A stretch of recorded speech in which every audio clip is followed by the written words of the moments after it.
Nanti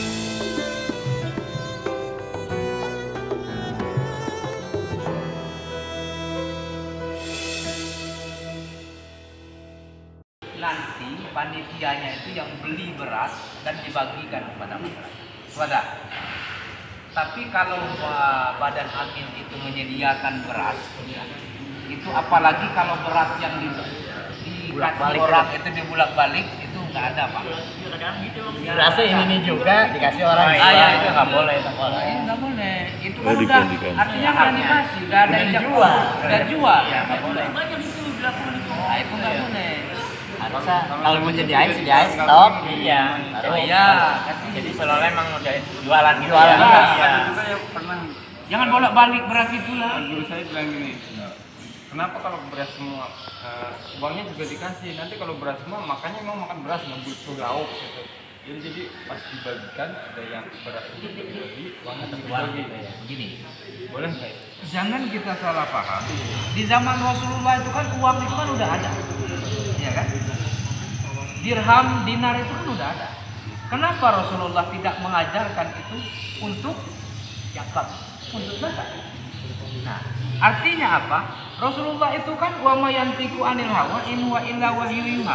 Yang dikerjakannya itu kan berdasarkan perintah Allah. Ya.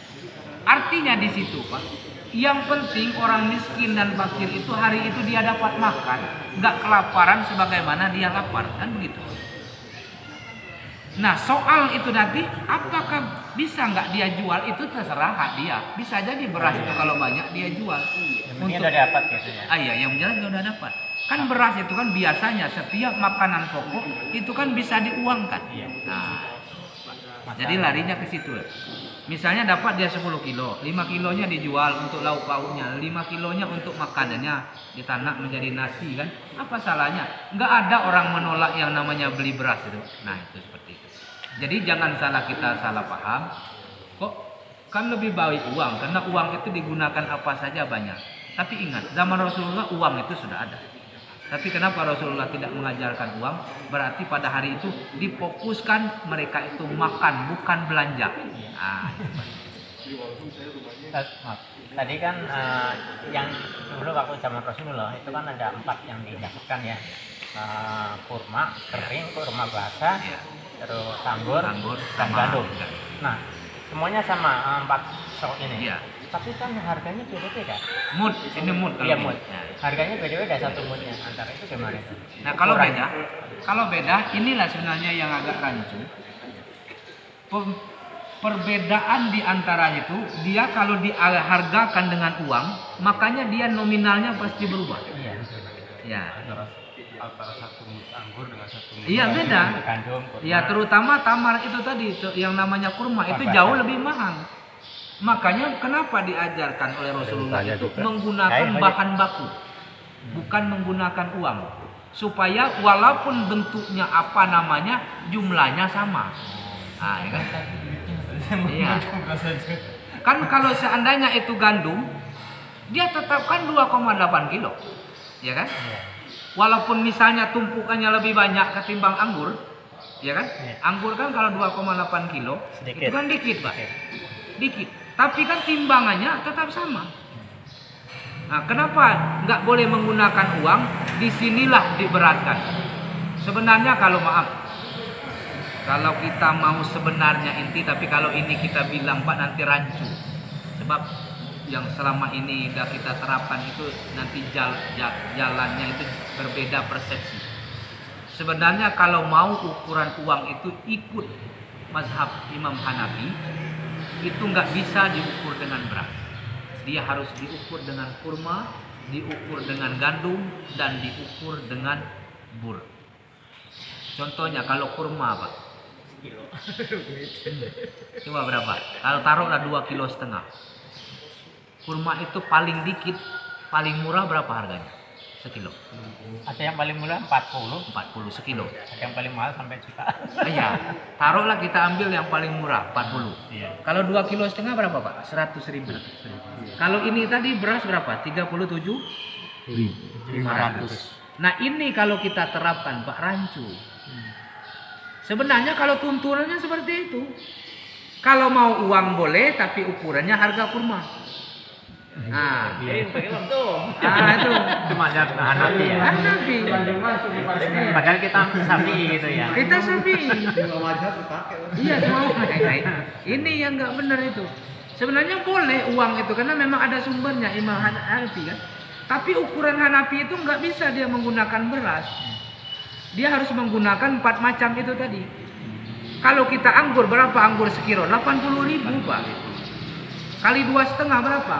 2 ke 8? 16. 200.000 satu orang jiwa. Mampu nggak mereka bayar? Paling-paling dia lari mazhab Syafi'i lagi yang kayak gitu. Nah, rancu jadinya. Jadi kalau itu kita terapkan sulit. Ya makanya tidak saya bahas tadi kenapa? Kalau itu agak menyulitkan.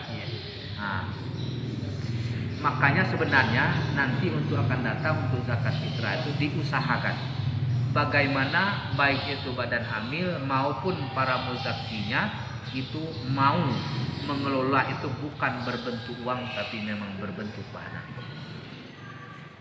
kecuali zakat mal. Ustaz, nanya Pak Ustaz, masalah zakat mal ya, karena absahan zakat mal itu sebaiknya mau langsung apa diserahkan kepada panitia atau ambil zakat itu Pak.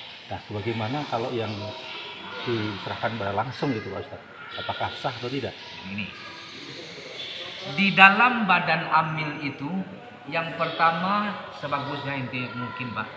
Pertama ada ulamanya, yang kedua ada sultannya. Sultan itu artinya pemimpin di situ ya. Kalau kita sekarang kepala lingkungannya. Yang ketiga ada anak mudanya untuk pekerjanya.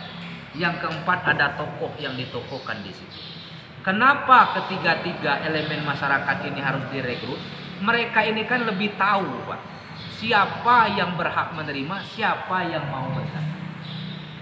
Kalau ditanya dengan saya di sekitar ini mana orang miskin, saya satu pun nggak tahu, ya kan?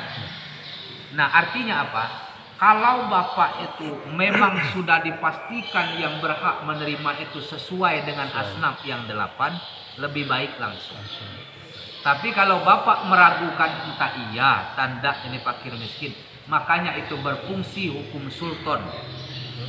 Sultan itu adalah pemimpin di sekitar itu. Sultan itulah yang mengerti tentang siapa mereka, keadaan mereka. Lebih baik diberikan kepada badan amil, mereka lebih tahu tentang kondisi sebenarnya mereka itu. Itu jawabannya. Oh tetangga saya Pak, ada, saya tahu persis dia miskin, udah kasih deh.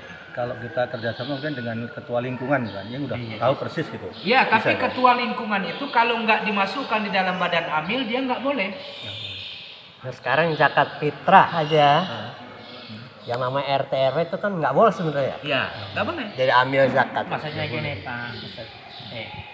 Jadi umumnya kayaknya Pak Haji Bagiman mau langsung bagian sendiri. Kan beliau kurang paham mungkin, yang tahu kan Pak RT. Makanya tanya Pak RT, kira-kira siapa sih yang di sini harus disantuni gitu, termasuk orang fakir. Nah setelah itu kalau datanya dari Pak RT langsung bagi sendiri gitu. Oh boleh. Boleh. Gitu ya. Tapi udah dipastikan. Ya, begitu Pak. Iya. Nah untuk akan datang saya minta di sini, terutama ini, sultan itu pemimpin itu dimasukkan di dalam badan amil. Karena data yang akurat itu nggak akan ada lain Pak selain daripada sultan itu. Ulama nggak ngerti dia data itu. Iya, betul. Nanya dengan saya misalnya nggak ngerti saya. Yang tahu itu RT RW. Masuk dia. Nah kalau seandainya dia tidak masuk di dalam badan amil, nanti begitu Bapak memberikan bagian sebagai bentuk toleransi, salah kita. Badan amilnya berdosa. Karena mereka itu tidak berhak untuk menerima. Nggak ada yang namanya sultan itu berhak menerima kecuali dimasukkan di dalam badan amil. Karena dia nggak masuk di dalam asnaf itu. Jadi ke depan itu jangan sungkan-sungkan untuk memasukkan. Walaupun dia buta huruf Pak RT-nya, masukkan. Jadi intinya antara sultan dengan Ulama. ulama harus sejalan. Jangan. Nggak bisa dia pisah itu. Ustaz, kalau RT RW-nya tidak dimasukkan dalam kepanitiaan itu, tapi dia memberikan data. Ini loh ya, warga saya yang kurang, yang miskin, yang mati. Boleh sih. Itu namanya kebijakan. Kebijakan kalau RT dan RW-nya paham begitu. Walaupun dia nggak dimasukkan, yang penting tugas dia dilaksanakan kalau orang minta data kan. Tapi bagi panitia itu agak riskan, Pak. Percayalah Bapak, Bapak punya beban moral nanti. Nggak dikasih bagaimana, dikasih memang bagiannya nggak boleh. Kan gitu. Bukan masuk ke panitia. Bukan ya. masuk ke panitia zakat. Bukan juga orang fakir miskin. Bukan juga orang fakir miskin. Mau dibagi juga nggak ada jatahnya. Nggak ada jatahnya di situ. Lagi pula Dari mana kita ngambilnya kan gitu. Dosa kita. Iya, betul. Jadi kalau memang dia dimasukkan, dia setali 3 uang. Masuk semua, datanya masuk, kita pun bisa mengucapkan terima kasih, mereka pun bisa berbaur dengan kita. Dikit-dikit kita tanya. jadi halal dimakan. Halal. Nah itu akan datang seperti itu. Harus ada ini semua RT, RW. Iya, masukkan di dalam itu. Masukkan. Misalnya ulamanya seorang, RT-nya misalnya berapa di sini? Ada 3 orang. Masukkan. Dikurangi yang lain. Anak-anak mudanya seperti itu dimasukkan. Kayak anak muda itu tenaga, iya. Zaman Rasulullah untuk jalan jauh, kemudian untuk panglima perang, mereka itu dikedepankan. Tapi kalau menyangkut data nggak paham. Dan Al-Mujahidin ini kan kita sudah terdaftar di Basnas. Nah. Aturannya insya Allah udah ada gitu. Bahkan Semeroyong ini hanya 2 masjid yang baru terdaftar dan sudah selalu ikut di dalam penataran Basnas. Itu Nurul Hakim dengan Al-Mujahidin. Kalau masing-masing lain belum. Jadi makanya masih berantakan mah, ada-ada RT RW penerima zakat gitu loh. Karena tidak ikut di panitia itu. Iya. Di lingkungan sendiri. Sendiri. Di lingkungan masing-masing. Di lingkungan sendiri. Aturan dan lingkungan sendiri. Masih sholat. Oh ya mungkin gini kalau yang itu ya, dia sebagai penampung zakat dan penyalur zakat gitu. Begini, sebenarnya yang sekarang itu kan bukan amil, Ya. itu cuman pengumpul. Iya. Sebab yang badan yang namanya saya sebutkan badan amil itu tadi harus terdiri dari orang-orang itu tadi. Nggak boleh dia nggak lengkap komponennya kalau yang namanya badan amil beneran. Nggak boleh. Karena badan amil di sini resmi. diresmikan, dia kan wewenangnya itu mulai dari pusat sampai ke daerah. Cuma memang kalau Depok itu SK-nya setahun terus gitu ya. Tapi kalau bukan setahun artinya berlanjut gitu ya. Tapi kalau Al-Mujahidin ini baru sifatnya per pelaksanaan Hari-harinya saja ya. hari H gitu. Ya, setahun sekali lah katakan SK-nya itu turun. Bukan pengelola yang setahun terus gitu ya. Jadi Tapi hanya pada zakat mal itu kita belum bisa ngambil dari rumah ke rumah karena SK kita hanya untuk baru hanya sampai di Idul zakat fitrah gitu. aja. Zakat fitrah dan zakat mal pada saat ini gitu. iya iya. Nah, itu yang masih Ya ke depan bisa mengangkut yang lebih. Kalau kita mau ini udah bisa kita, karena kita juga udah punya bimbingan langsung dari Basnas. itu kan udah terdaftar berarti kan Udah. untuk di sini kan? Bahkan Muhammad Soleh itu orang Basnas sebenarnya gitu. Iya. Ketua yayasan kita orang Basnas, tahu persis jadinya gitu. Mengenai tadi yang punya beban hutang itu apa tadi Pak? Dorim. Itu kita itu nguri gimana kalau kita tahu yang punya beban hutang itu dari sumber. Gini, yang pertama kalau dia malu mengatakan itu kita tanya dengan sultan. Contohnya begini Pak. Jadi dulu misalnya di masjid ini ada seseorang ya, yang mereka itu menanggung jawab untuk pembangunannya. Jadi masjid itu nggak mampu bayar, jadi dia menanggung hutang di material. Tapi dia ini diam aja kan, nggak mau dia ungkapkan, mungkin ada perasaan malu. Nah kita tanyalah dengan orang-orang di sekitar, terutama dengan sultan, kepala ketua-ketua lingkungan pengurus, benar nggak posisinya seperti itu? Walaupun dia tidak meminta ataupun dia meminta, itu kalau kita tahu dia itu memang berkontribusi namanya digadaikan untuk sesuatu keperluan umum, itu wajib kita memberikan bantuan, wajib hukum. Karena memang fasilitas itu dulu dia yang menanggung. Ini utang yang disebut utang di sini Pak, utang pembangunan sarana umum. Utang motor? Bukan pribadi. Bukan pribadi. Jadi semua yang berbentuk utang yang digunakan oleh sarana umum, Fasilitas umum lah. digunakan oleh sarana umum itu boleh dibantu. Berarti panitia pembangunan masjid Kalau punya utang? kalau punya utang udah boleh. Boleh dibantu.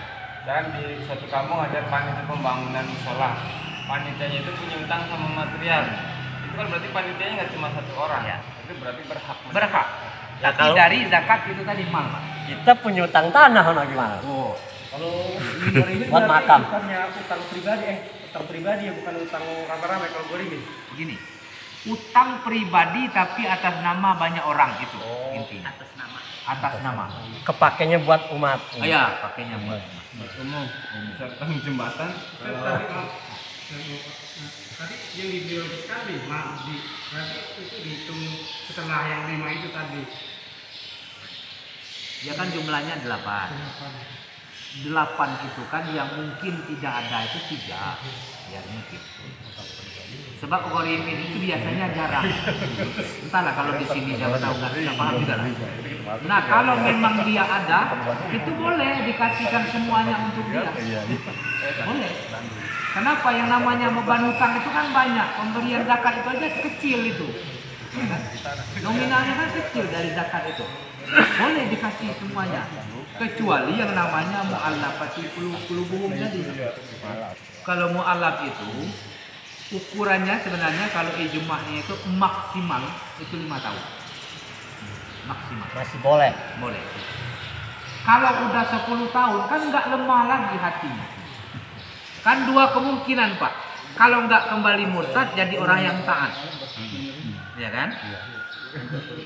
Kalau dia baru setahun, 2 tahun, dia kan menjajaki sifatnya. Nah, jadi kalau dia menjajaki 2 kemungkinan. Bisa dia kembali kepada agama lama, bisa dia meneruskan kepada Islam. Nah yang mereka inilah yang dalam posisi goyang itu perlu dibantu. Kalau bahasa saya posisi goyang, mu'alaf yang goyang itu perlu dibantu. Nah kembali kepada gharim tadi, boleh dia mendapatkan semua bagian dari zakat fitrah itu kalau memang itu resmi. Dia mempunyai hutang di dalam sarana umum atas nama dia dan dia tidak mampu untuk membayar dengan cara yang lain. Kayak tadi Pak, jawab pertanyaan Pak Erwin. Masalah tanah. Kalau memang masjid, yayasan tidak mampu boleh. Tapi selagi mampu nggak boleh. Belum dikatakan nggak mampu sih Ustaz. Baru mulai ngejak utang sih kita. Nah, itu. Beli tanah makam itu baru ngejak utang ya. Iya. Itu Masyarakat yang jangan kan bayar. dibilang nggak mampu, mulai aja belum. Belum. Iya. Sudah baru berjalan gitu. Baru. Nanti kalau udah kandas banget dah. Ah ya boleh. Jadi untuk yang 8 tadi yang kembali berarti nggak akan rata tapi Nggak rata. miskin ya. Nggak rata ya. Udah tinggi nilainya sudah. Kategori miskin Ustaz. pasti miskin pasti jangan lebih rendah. Karena banyak. Banyak. Bagi 500 tapi bagi banyak juga. Banyak. Makanya saya sebutkan tadi yang nggak ada tadi dilarikan ke sana karena sesuai dengan hadis itu tadi. Ayo Pak. Ukuran miskin, Ya, kategori kayak apa sih itu? fakir saya sebutkan dari fakir dari awal dulu. Fakir itu orang yang tidak punya usaha, orang yang tidak mampu berusaha dan tidak mempunyai kecukupan untuk kebutuhan hari-hari.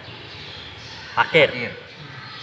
Nah miskin orang yang punya usaha, tadi tidak punya usaha Pak. Ya. Kalau miskin orang yang punya usaha tapi usahanya tidak mencukupi kebutuhan usaha. Akhirnya punya utang.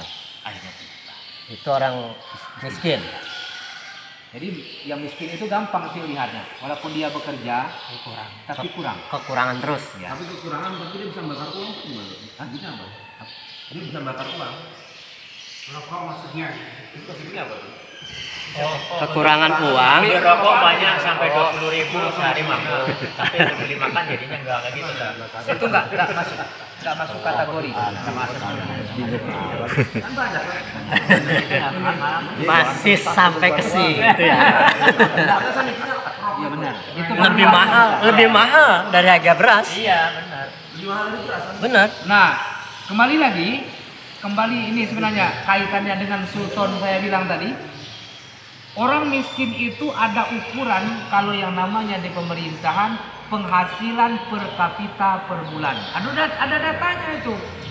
Ya, makanya saya pengen tahu kategori miskinnya sejauh mana sih kan. Nah itu. Bang, kecil-kecilnya saya sultan juga nih ya. Iya. Sultan. Jadi biasanya sultan itu Pak, boleh dicek. Katanya jangan sampai salah Pak RW. Oh, Pak Kasim dimasukin sana. Pak Asrin saya masukin sultan ntar. Keluarga ini. Keluarga dulu ah. Keluarga dulu. Jadi ada data itu penghasilan. Jadi kalau untuk rata-rata Depok nih, penghasilan yang di bawah misalnya 2 juta itu termasuk kategori miskin. Misal, itu ketetapan itu Pak. Misal ya. Itu kan lain daerah lain berbeda itu. Iya. Nah, jadi untuk Depok katanya kalau di bawah 2 juta per kapita per bulan itu termasuk kategori miskin. Udah ikuti aja itu. Ikutin itu patokannya gitu ya. Sultan. Makanya saya ingatkan lagi. Sultan itu penting di dalam kehidupan beragama itu. Banyak kaitan dengan mereka itu. Gak bisa cukup dengan ulama. Makanya atiullah wa atiur rasul wa ulil amri minkum. Sepanjang mereka itu taat kepada Allah, taat pada Rasul, ikuti petunjuk sultan. Tuh. Tapi sultannya juga gorim juga tuh, utangnya banyak. Jokowi. Gimana itu? Siapa bayar? Wah ribet ini urusan dah. Ini yang terakhir mungkin ya karena udah siang. tinggi Ya. apa? Nah ini kan kalau kita bayar zakat itu kan harus ada akad ya, ijab kabul. Nah sekarang banyak nih tren karena kecanggihan medsos ya. Itu hanya transfer banyak ke kampung gitu kan, nanti di kampung dititipin terserah mau uang atau bentuk ini. Kita nggak ijab kabulnya nggak langsung gimana tuh kan? Gini, akad yang namanya kesepakatan, kalau ada ijab wajib kabul, tapi kalau nggak ada ijab nggak perlu kabul. Lari ke sana dia. Ya. Jadi kalau dia transfer kan nggak ada ininya ijabnya, nggak perlu ada kabul. Sah. Karena mereka itu kan dalam hatinya mungkin udah niat. Ada dasarnya gimana? Dasarnya. Sebenarnya dasar hukumnya itu hus amwalihim sodakohum wa tutahhiruhum biha wa tusolli alaikum. Artinya begini. Ambillah dari harta mereka itu berupa zakat, bersihkan hati mereka, wa tusolli alaikum, dan doakanlah mereka. Nah, ijab kabul itu kan doa tuh Pak. Iya. Nah, jadi perintah doa itu benar sebenarnya, tapi kalau kita doakan saja secara umum boleh. Nah, ini masuknya ulama di dalam kepanitiaan itu pentingnya di situ nanti. Iya. Nah, tuh. Jadi begitu menyangkut masalah hukum, masalah doa, nah bagian mereka ini yang ngurus. Itu orang yang berzakat itu harus didoakan. Karena itu perintah agama. Jadi itu perintah Al-Quran malah. Tiap kali orang berzakat walaupun secara umum ataupun individu itu wajib didoakan.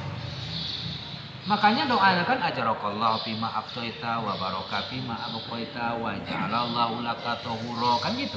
Itu doanya. Itu supaya Allah membersihkan yang tinggal, kemudian memberikan keberkahan yang diberikan, itu Pak doanya. Itu tuntunan agama sesuai dengan ajaran Al-Qur'an itu tadi. Jadi kesimpulan yang pertanyaan Pak Kasrin tadi, kalau ada ijab wajib kabul sama dengan salam. Sama dengan salam. Jadi untuk ringannya sama dengan salam. Kalau orang salam berdosa kalau enggak dijawab. Kalau enggak ya anteng aja. Nikah itu sama. Hah? Nikahnya sama. Nikahnya sama. Oh ya ini tukang nikah nih. Ingat saya. Hubungin beliau aja kalau mau nambah. Kan ada ini pada kamu juga. Iya. Jadi tukang kawin ini. Satu lagi nih. Boleh. Untuk musafir tadi untuk ukuran berapa kilo itu? Musafir. Musafir itu ini kembali lagi kepada urusan sultan. Jadi musafir itu ukurannya sebenarnya sama dengan ukuran safar. Karena musafir itu kan dari kata safar. Safar itu 85 kilo. Nah, dengan tujuan maksiat atau tidak perjalanannya bukan kita yang ngurus. Siapa itu? Sultan lagi yang ngurus. Tanya Pak RW ya. Banyak kerjaan. Sultan mulai di bagiannya gedean dikit lah. Yang dosa. Bagiannya kudu gedean dikit lah. Kita kan nggak mungkin nanya, Bapak kemana? Urusan apa Bapak? Mau pergi kemana? Kalau sultan yang nanya, itu kewajiban dia yang nanya. Walaupun yang saya sampaikan itu agak memberatkan Pak RW, Pak RT, memang itu aturannya Pak. Apa ini Bapak nanya-nanya saya? Bisa dia bilang kalau saya yang nanya. Tapi kalau RT RW, Iya. kewajiban. Wajiban. Bapak lapor di sini 2 kali 24, 1 kali 24 jam. Nggak lapor saya masukkan di sel kata Pak RW kan. Kalau saya mana selnya Pak Ustadz katanya. Nggak ada Bapak itu sel katanya. Selnya di mesin udah. Ya begitu Pak. Jadi ukurannya sama dengan musafir itu dari kata kapan 85 kilo. Kemarin ada tanyaan, apakah itu pakai motor, apakah jalan kaki? Sebenarnya sulit kita kalau sampai kepada sana karena perkembangan zaman.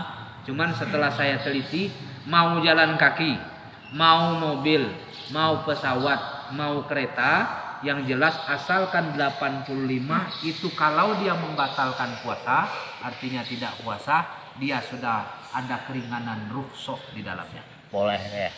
Boleh Membatalkan puasa. Boleh. Dulu kan Rasul itu dan sahabat-sahabatnya kalau kemana-mana kan naik onta ya.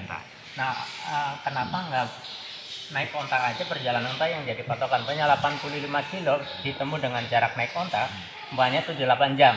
Nah berarti ini 8 jam inilah yang waktu ini yang buat patokan. Jadi kita mau naik motor, naik mobil, naik apa, asal 8 jam itulah yang dibolehkan itu.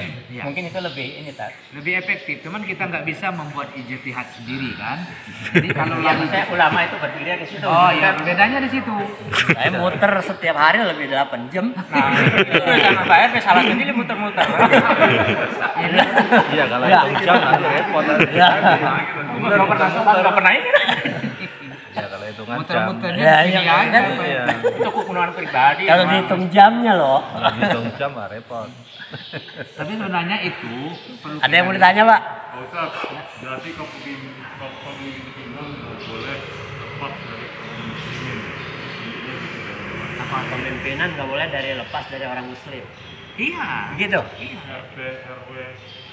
Oh iya kalau untuk urusan zakat. Urusan semuanya dunia. Ini semua, harusnya. Pak. Iya. Makanya Rasulullah itu fungsinya sebagai Rasulullah, sebagai pemimpin negara. Khalifah itu sebagai ulama, sebagai kepala pemerintahan. Jadi sampai kepada tabi'in itu yang namanya Umar bin Abdul Aziz, kemudian apa yang di Yaman itu lupa saya nama. Itu mereka itu kan gubernur titelnya. Di samping ulama mereka itu gubernur. Jadi mestinya kalau dulu itu selalu bersanding, orangnya satu. Dulu. Sekarang boleh nanti. Ini Pak Lurah boleh nih Ustaz. Iya. Di Lurah Meruyung. nggak ada jalurnya. Lurah itu kan harus pegawai negeri. Nah, bahkan kalau sebenarnya Pak, imam sholat itu yang abdol, ulama yang jadi sultan. Pak RW. Berata aja masalah. Nah, ini kan Pak RW lagi pokoknya setiap hari. Lihat dulu ah. Ya, hari Begini, tapi syaratnya itu perhatikan dulu. Nah, syaratnya ini. Nah. 4 itu kategorinya harus masuk. Ya. Kenapa? Yang pertama orang yang paling fasih. Di Pak RW, Pak. Kalau sama-sama fasih, sama-sama memahami, alim. Pak RW. Pak RW. Tapi bukan alim saya. Ahmad. Ya kamilah nanti namanya gampang. Kalau sama-sama Ahmad cari alim yang ulama. tua. Nah, Pak RW juga tua. Kalau sama Udah Pak RW aja. Udah pas. kalau sama-sama tua, yang pertama berdomisili di situ. Nah, Kalau bareng. Gini, kok ida ini jangan dibalik. Saya juga nggak senang kalau orang berpedoman yang pertama di situ, Ya. tapi bacanya nggak bagus. Itu salah. juga. Salah ya. Tuh, kan masih ada orang itu yang kekeh, dia gini. Itu kan pendatang. Saya lebih ini berhaknya lihat runutannya dulu. Jadi kalau memang dia sama-sama fasih, cari yang lebih alim. Sama-sama alim, cari yang lebih tua. Sama-sama tua, cari yang pertama berdomisili. Jadi kaidahnya itu udah diurut. Jadi jangan sama-sama pertama berdomisili, jangan yang cari lebih tua, baru yang nomor 3 yang alim, baru yang fasih. Ini terbalik. Kaidah ini kalau diambil di dalam ini nggak boleh. Kenapa? Rasulullah sudah mengajarkan. Rasulullah itu bukan penduduk asli di Madinah. Tapi paling pasti. Tapi Ya. paling pasti, nah Yang nih, iya, yang ini. kita ambil yang paling pastinya. berarti kalau saya nyuruh Ustadz jadi imam boleh kan? Ya boleh. Nah, makanya saya sering nyuruh dia. Itu mah udah manja. belum nyampe juga udah dipesan. Imam sekalian ya. Gitu Bang. Di Mujahid, di Maupiro aja nih manja. Tapi saya kan oleh karena masih muda Pak, ya saya ikuti saja. Abu Bakar itu orang Mekah, Utsman orang Mekah, Ali orang Mekah. Tapi kenapa mereka itu bisa jadi pemimpin, bisa jadi sultan, merangkap khalifah di Madinah? Itu oleh karena mereka itu diambilnya bukan cuma sultanah, tapi keulamaannya. Iya. Jadi boleh. Jadi ada memang satu daerah, kalau di sini nih saya lihat enggak sih cukup terbuka. Ada daerah itu Pak memang maaf loh, nggak boleh. Yang lain itu, walaupun bagus bacaannya di belakang pokoknya. Kalau bukan orang pribumi situ nggak boleh. Nggak gitu. boleh. Ada yang kayak gitu. Ada. Ada. Kalau sini saya lihat enggak cukup terbuka sih. Tapi saya mah di sini sebenarnya bukannya serakah ya, bukan orang pribumi gitu. Yang orang pendatang ini kagak mau mulu disuruhnya. Mana ya pendatang? Oh iya benar juga ya. Jadi orang pendatangnya kagak mau maju gitu loh, herannya saya tuh. Izin Mar, izin. Tahu diri belum ya? Tahu diri berarti. Paling fase Pak RW, yang paling alim Pak RW, yang paling tua Pak RW, yang penduduk asli yang paling pertama di sini Pak RW. Ya jadi Pak RW semua. Ya, makanya doain biar masuk surga paling dulu. Maka jadi saya semua. Sahurnya kesiangan. Pas. Ini benar, itu kaidahnya itu harus kayak pembagian zakat tadi kan udah diatur itu. Sebenarnya kita kadang-kadang kurang teliti membaca ayat itu, nggak teliti. Jadi kalau memang orang nggak ngerti tafsir Pak, memang susah untuk memahami ayat itu detail satu persatu kaidahnya itu. Nah, seperti aqimus shalah wa atuz zakah itu misalnya 27 kali itu secara berurut. Itu jelas Pak. Kalau Allah sandingkan itu berarti kekuatannya sama. Iya. Nah, jadi dari dalam hukum tafsir, dia kalau kekuatan sama, jadi sistemnya juga pengelolaannya harus sama. Bagaimana kita mengelola zakat itu, begitupun kita mengelola bagaimana cara mendirikan sholat yang benar. Makanya dua yang bisa diperangi itu zaman Abu Bakar itu, pertama orang yang tidak sholat, dua orang yang tidak membayar zakat. Itu boleh diperangi zaman Abu Bakar. Sama berarti kekuatan. Jadi mudah-mudahan lah, saya yakin di sini oleh karena sifatnya sudah terbuka, kemudian sultannya juga memang gimana ya, sudah mau berbaur dengan tidak melepas tangan terhadap kegiatan-kegiatan agama. Sebenarnya cuman reaksinya aja Pak Perwi ya. Kalau Teknis pelaksanaannya ya. iya, teknis pelaksanaan. Kalau sistemnya sudah berjalan saya yakin. Insyaallah ke depan. Misalkan saya misalkan saya pendatang, terus di kampung saya misalkan lebih banyak fakir miskinnya, terus saya bayar zakat di kampung saya gitu. Tapi saya tinggalnya di sini gitu. Nah, lebih sempurnanya itu bayar zakat, mal atau sebagainya itu lebih sempurnanya itu kita bayar Di tempat kita tinggal. tempat kita tinggal apa di Daerah asal kita. Yang paling abdol itu kerabat. Jadi ukurannya itu bukan tempat tinggalnya tapi kekerabatannya. Artinya gini. Kalau di tempat yang kampung kita itu ada hubungan kekeluargaan, walaupun sudah agak jauh, itu lebih kita utamakan. Bukan kampungnya. Di kampung itu ada orang miskin tapi hubungannya nggak ada dengan kita. Lebih baik yang dekat ini tadi. Nah, jadi hukumnya itu Pak kekerabatan. Jauh lebih abdol itu yang punya ada hubungan kekerabatan. kerabatan atau keluarga. Begini, keluarga itu orang yang lebih dekat. Kalau kekerabatan itu artinya orang yang ada hubungan nasab tapi yang udah jauh. Itu bedanya. Ponakan segala macam gitu ya. Ya. Jadi kalau keluarga itu bisa dihitung nasabnya Pak, silsilahnya Pak. Keluarga itu mulai sebenarnya dari nenek, bapak, kita, anak, cucu. Itu masuk dalam kategori keluarga. Di situ termasuknya ponakan. Luar daripada itu tidak sebenarnya termasuk keluarga lagi, disebut dengan kerabat. Itu bahasa Al-Quran itu kerabat itu. Ya. Jadi itu lebih utama. Walaupun ini di tetangga saya di kampung itu ada orang miskin, tapi nggak ada hubungan kekeluargaan misalnya dengan kita. Lebih baik yang ada di sini. Yang ada hubungan keluarga. Ya, ada hubungan keluarga atau tidak ada hubungan keluarga. Oke. Yang di sini. Keluarga kita apa dekat ini? Tetangga. Bab tetangga itu Ya. kalau dekat jadi saudara kan? Enggak, beda. Beda. Beda.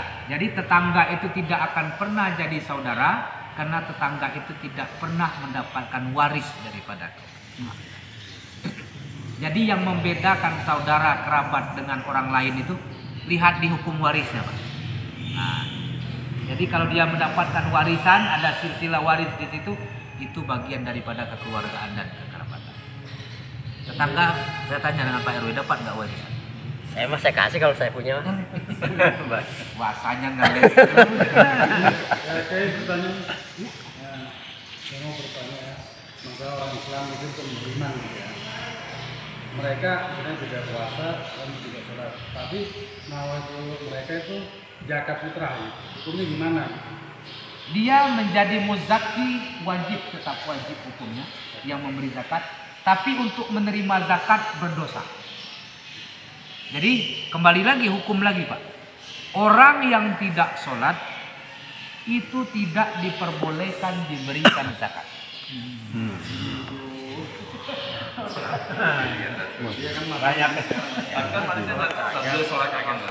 Nah, sholat setahun sekali. Terutama sholat 5 waktu. Ya. Itu menghindar aja ya. Karena hukum orang yang tidak menunaikan sholat itu kafir. Sebenarnya mantarkus sholat muta'ammidan kafaqat kafarol jiharo. Orang yang sengaja meninggalkan sholat itu secara hukumnya itu kafir yang nyata. Jadi mereka itu boleh menerima karena bagian daripada kewajiban kita ngambil maksudnya, tapi tidak boleh diberikan. Siapa yang tahu? Tanyakan. Sultan lagi dah. Sultan lagi. Boleh. Berarti yang mujahitin udah pas, Pak. Udah pas menjadi imam sih. Udah kita. Kagak beres ini mah. Ini mah kerjaan orang dulu. Tangan ya. Ini mah tukang ngandelin yang gitu bahasanya tuh. Pada KM itu masih mudaan. Jadi nggak boleh, Pak, dia nggak boleh nerima zakat orang yang tidak sholat. Zakat boleh. Iya, zakat. Ngeluarin zakat boleh, Menerima nggak boleh. nerima zakat nggak boleh. Tapi zakatnya nggak akan diterima itu, karena nggak sholat ya. Nggak sholat. Zakat itu nggak percuma ya. Bagus. Mendingan dia buat ya. Sebenarnya mungkin dia mau ini kan mau mengeluarkan nggak apa-apa, tapi intinya nggak ada gunanya. Nggak ada gunanya. Tadi ayatnya kan udah kita uraikan. Iya. Sudah mungkin terbanyak begitu udah susah. Kagak sholat. Puasa. Emang dia juga gitu jadinya. Sama ngaji tapi mau. Iya, ngaji dah gitu. Memang punya orang begitu. Susah masuknya. Emang dia juga. Kalau kata Sultan kita nggak kasih nih orang, kagak tega kita begitu ya. Kasih hidupnya belangsak banget. Bisa dibenci sultannya. Iya. Pakai. Bisa berdua kita lagi menyolatin orang mati gitu. Oh iya. Orang mati. Nggak sholat. Emang dia memang kagak sholat kan ya? Mati lagi sholatin. Pengen disolatin. Sebenarnya dia nggak pengen sholatin sih sebetulnya. Iya. Nggak pengen sholatin Kan ya. kalau orang meninggal kan fardu kita. Kifayahnya ya. Pasti payah.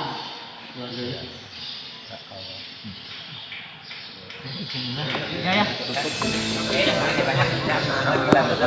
Mudah-mudahan ada